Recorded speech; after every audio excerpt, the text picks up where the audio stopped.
Welcome to The Explainer. We're diving right into Japan's rental market because honestly, as of August 2025, it's not just hot, it's absolutely boiling over. And it really all starts with one key number.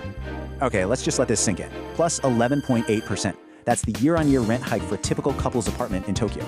I mean, that is a staggering figure, and it tells you pretty much everything you need to know. A massive shift is happening right now.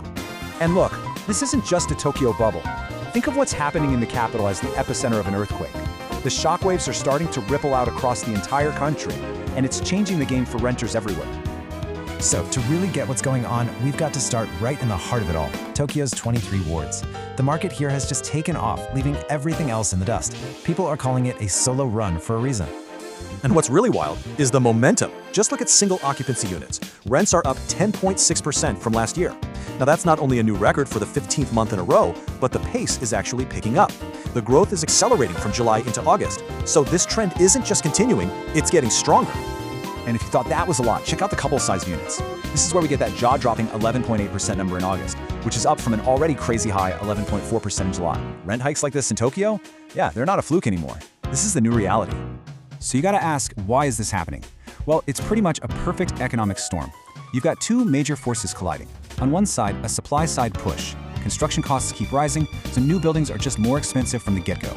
And on the other side, you've got this massive demand-side pull, an incredible, persistent demand for housing right in the city center. And this is the key point to understand. The rising costs might have let them match, but it's the intense, non-stop demand that's really fanning the flames now.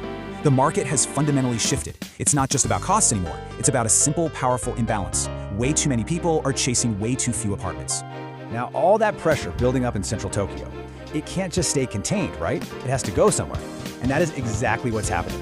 The city's overheating market is creating this massive spillover effect into the suburbs, and it's literally redrawing the entire rental map.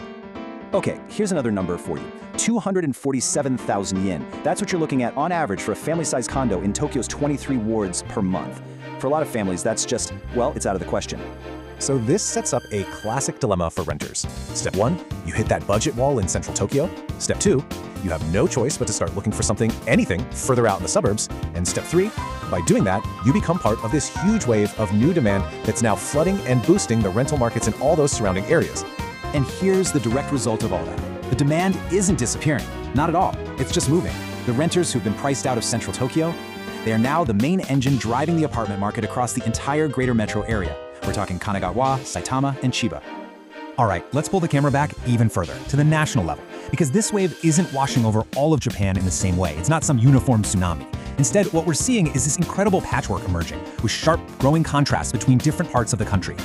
And this table really lays it all out. You can see the split so clearly. On one side, you've got cities like Fukuoka, which is just on fire. It's got the highest growth rate in the whole country for family apartments. Osaka is looking really strong too. But then, you've got cities like Nagoya and Kobe.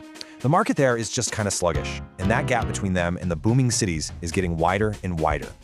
But here's the thing you have to remember. Despite all those differences, the big picture, the underlying national trend, is still pointing in one direction, up.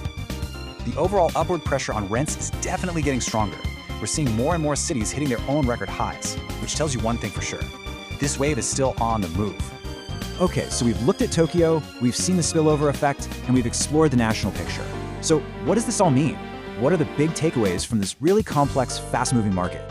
It really boils down to three simple things. First, Tokyo is the engine. It's driving this whole national surge. Second, that solo run in Tokyo is forcing renters out, creating that huge spillover effect.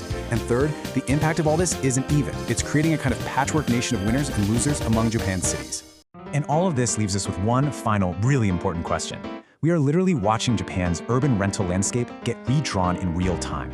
As this wave keeps moving across the country, the big question isn't if it will keep spreading, it's which cities are going to rise with the tide and which ones are going to get left behind.